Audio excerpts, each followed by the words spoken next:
Benvinguts, tetraferits. Avui tractarem un Verdaguer molt diferent del que va escriure l'Atlàntida o Canigó, un Jacint Verdaguer que feia exorcismes, que després d'un viatge a Palestina va acabar totalment trasbalsat i aquest fet va desembocar en una època d'autèntica crisi per al poeta. L'Associació d'Escriptors en Llengua Catalana té molt sintetitzat el que va significar Jacint Verdaguer, per tant ara ho llegiré. Així entendrem què va significar per la llengua catalana aquest poeta. Jacint Verdaguer és l'escriptor català més important i representatiu del segle XIX. Contribueix a la Renaixença des de posicions catòliques i conservadores amb una obra que abasta poesia èpica i lírica, prosa narrativa i periodística i literatura de viatges, per la qual té una enorme repercussió popular, incomparable a l'època. Internat al Seminari de Vic, on cursa la carrera eclesiàstica, es familiaritza amb la retòrica i els clàssics i s'inicia en l'escriptura poètica. Entre els seus títols destaquen els poemes èpics de factura romàntica, l'Atlàntida i Canigó, i els reculls poètics idil·lis i cants místics, Pàtria, Montserrat, Flors del Calvari i Aires del Montseny. En prosa publica Excursions i viatges, Dietari d'un pelegrí a Terra Santa, un aplec de rondalles i el recull d'articles publicats a la premsa en defensa pròpia. Aquest últim recull ens interessa especialment perquè forma part de l'època en què Verdaguer es va enfrontar, va gosar oposar-se a tots els estaments polítics de la seva època. Va desafiar el poder polític, el poder econòmic i el poder eclesiàstic. Per entendre per què un mossèn s'enfronta al seu bisbe, al bisbe Morgades, per assabentar-nos per quina raó va enemistar-se amb qui havia sigut el seu protector, el marquès de Comillas, el seu mecenes, per arribar a copsar la magnitud de l'escàndol, de la crisi terrible que va patir aquest poeta, cal entendre com va començar. La seva època culminant, la seva millor època, va ser l'any 1886 amb la publicació de Canigó, perquè va suposar el triomf literari de Jacint Verdaguer. Va superar l'Atlàntida i que per tant va ser un poema que es va estendre molt, que va ser traduït a molts idiomes. També s'ha de tenir en compte que l'Església Catòlica li feia propaganda. Aleshores, amb el suport de l'Església Catòlica va arribar a molts més llocs. Per tant, Jacint Verdaguer està vivint els seus millors moments. En l'obra de l'any 1888, titulada Dietari d'un pelegrí a Terra Santa, s'observa com Jacint Verdaguer va quedar molt afectat pel viatge que va fer a Palestina i a Egipte. Va veure i per tant va quedar commocionat la misèria que hi havia al lloc on havia nascut Jesús. A partir d'aquell moment va ajudar incondicionalment als desvalguts i per aquesta raó, perquè donava més diners als pobres dels que el marquès, que era el seu mecenes, volia, va enfrontar-se amb la família i va acabar partint peres. Consegüentment ja tenim a Jacint Verdaguer enfrontat amb el marquès de Comillas, que era el poder polític i econòmic. El bisbe Morgades, d'altra banda, el va diagnosticar foll perquè estava practicant exorcismes i això no estava massa ben vist per l'església de l'època. Llavors el van allunyar de Barcelona, el van enviar al santuari de la Gleva, a prop de Vic, i en comptes d'estar allí per tranquil·litzar-se o per reposar, l'havien dut en aquell indret per recloure'l, perquè no en pogués sortir. Tot i així, Jacint Verdaguer se'n va acabar escapant. Concretament, l'any 1895 se n'escapa. Per pura casualitat, Jacint Verdaguer no va ser detingut per la policia a Barcelona, enviada pel bisbe Morgades.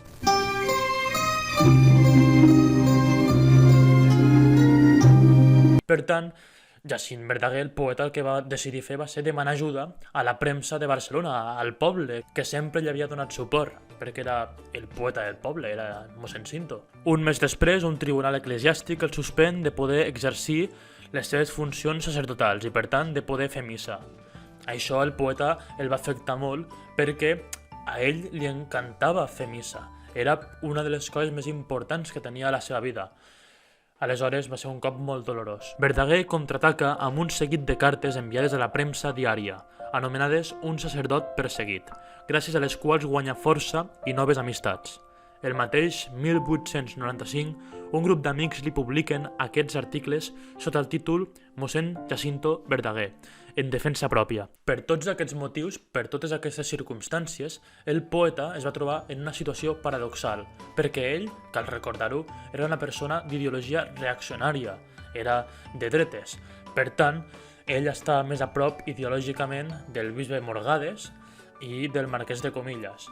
Però al mateix temps, aleshores, qui li donava suport era la gent del poble, eren les persones d'esquerres republicanes. Per aquesta raó hi va haver aquesta situació paradoxal en què les persones que estaven més allunyades de la seva ideologia li donaven suport i en canvi les persones que pensaven com ell en molts temes ideològicament n'anaven en contra. Un cop feta aquesta contextualització tan necessària, passarem directament al poema. Es titula Se cansaran i va ser escrit el novembre de l'any 1896. Totes les ones de la mar m'han embestit en so de guerra, tot udolant com a lleons sedents de presa. Han rodolat pel meu damunt, obrint ses boques de caverna, roges de nuig i lleig verí, plenes d'insults i d'anatemes. L'una m'ha dit mal sacerdot, l'altra m'ha dit dolent poeta, l'altra rebuig del temple sant, quan te veurem pres en cadena, en lo vell fons de la presó, colgat 7 canes sota terra. Los cops de mar d'un a un van rodolant sobre ma testa, com una mola sobre el gra, com l'eugassada sobre l'era. Mes lo meu front està serè, mon esperit jugant cibresa, com la gavina en la maror, com l'aligot en la tempesta. Totes les ones de la mar no poden rompre un gra d'arena. Per tant, el poema comença directament fent referència al context, a la situació que us he explicat. En els dos primers versos, quan diu totes les ones de la mar m'han embestit en so de guerra, el totes les ones de la mar es refereix als poders de la seva època, al poder polític i econòmic del marquès de Comillas i també al poder eclesiàstic del bisbe. Com podeu observar, formalment, mètricament és un poema molt diferent a Canigó o a Atlàntida, perquè hi havia hagut, en aquella època ja, l'any 1896, la renovació literària que comportava el primer modernisme, perquè el primer modernisme defensava que la poesia havia de ser directa, i aquesta poesia, aquest poema, sens dubte, va directe, va al gra. En conseqüència, en aquest poema, el que Verdaguer ens està comunicant és que tothom anava en contra d'ell, que, més ben dit, tots els poders de l'època l'estaven embestint, com si fossin lleons, com diu seguidament. Per tant, és un mossèn que està tractant d'animal, de bèstia salvatge, a un bisbe, a finals del segle XIX. Això era tenir valentia. Totes les ones de la mar m'han embestit en so de guerra, tot udolant com a lleons sedents de presa. Han rodolat pel meu damunt, obrint ses boques de caverna, roges de nuig i lleig verí. Està comentant, ras i curt, que el bisbe i que el seu antic mecenes, el marquès de Comillas, tenen verí, són criatures malèvoles, tot i que una d'elles representa l'Església Catòlica, representa allò teòricament positiu, és a dir, està dient a un bisbe que és malvat. Seguidament, en la resta de l'estrofa, exemplifica quina mena d'atacs rebia i, per tant, podem veure que eren ignomínies.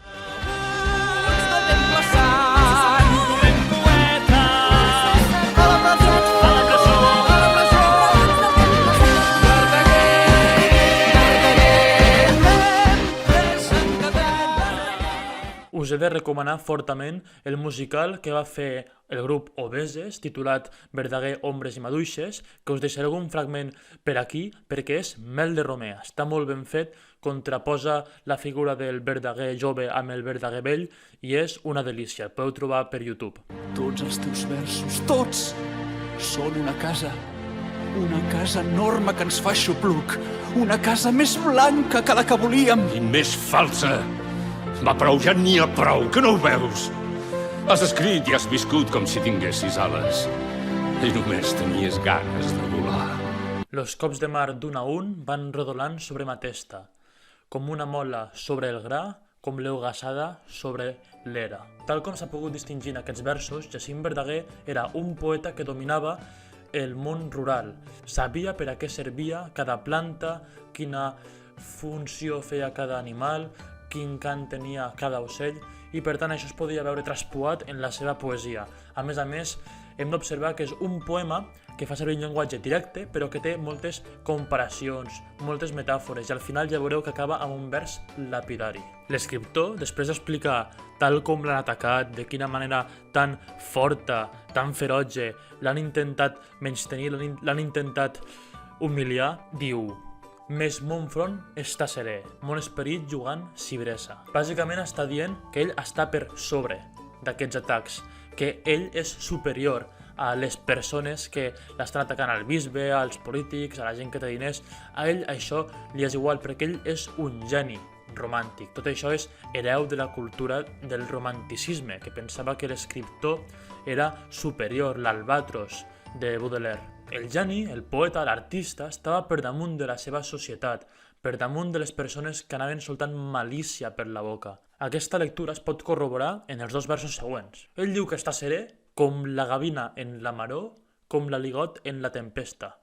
És una àguila que va per damunt de la tempesta, que davall hi ha llamps i trons, sí, però a ell no l'afecten. Ell és al damunt d'aquests problemes. Finalment, hi ha dos dels seus versos més famosos, que diuen així: «Totes les ones de la mar no poden rompre un gra d'arena».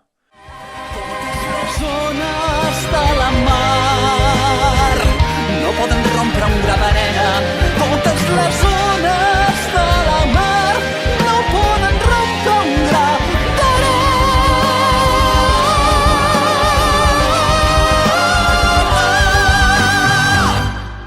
Són dos versos que representen una metàfora genial, una metàfora exacta, perquè traspassa també el seu sentiment davant d'aquella situació. És a dir, per moltes onades que caiguin damunt un gra d'arena, no el podran desfer mai, perquè un gra d'arena té una consistència única, una consistència indivisible. Per tant, encara que el bisbe, que el marquès de Comillas, que tota la seva societat o que el poder d'aquella societat, més ben dit, l'ataqués, ell era fort, ell era indestructible perquè era un poeta, perquè era un artista. Consegüentment, és, si voleu, una imatge simple, però idònia, perfecta, òptima per descriure aquella situació en la qual Jacint Verdaguer es va veure involucrat, perquè a més té una expressivitat enorme, perquè un s'imagina un gra d'arena i totes les ones caient al damunt, i que el gra segueix allí, i el poden remoure, i el poden fer anar d'una banda a l'altra, que el gra seguirà mantenint la seva opinió, seguirà mantenint el seu pensament, les seves idees. Ells el que volien era que Jacint Verdaguer demanés perdó. Malgrat tot, el poeta sabia que com que tenia la raó, com que tenia la veritat, no havia de canviar d'opinió, encara que li estessin enfonsant la vida. Amb tot, és un poema que reflecteix un moment complicat, un moment dolorós per a aquest escriptor. A més, cal destacar que és un dels únics moments, a part de Ramon Llull, en què un poeta s'ha enfrontat amb tots els poders de la seva època, tant el poder eclesiàstic, com el poder econòmic, com el poder polític.